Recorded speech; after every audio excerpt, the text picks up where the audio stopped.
Configuring system settings.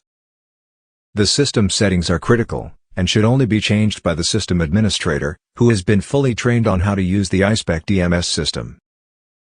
To change the system settings, click the System Settings submenu under the Administration main menu. First, are the company settings. Edit the company name, telephone number, contact email address, upload a logo, or upload a custom document template. If a custom template is uploaded, it will override the DMS defaults when exporting documents. Next are the application settings. The first set of application settings are the password security and complexity settings. These settings include reusing passwords, minimum password length, and password complexity.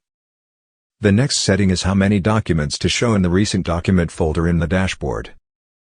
Next is the document expiry notification setting. If an expiry date is set on a locked document, set how many days to notify that the document is expiring. Next is the approval alert interval setting for normal and urgent documents that have approval routing. Next is selecting whether imported documents can include the word formatting, or only allow the DMS formatting. Next is the idle timeout before the system automatically logs out the user. Next is to allow or disallow system-wide menu breadcrumbs. Finally, set the default user to be assigned where the system cannot use the current user or administrator. Click the Save button to update all the system settings. The system can also send out a test message to check the outbound emails are working correctly by clicking the Send Test Message button.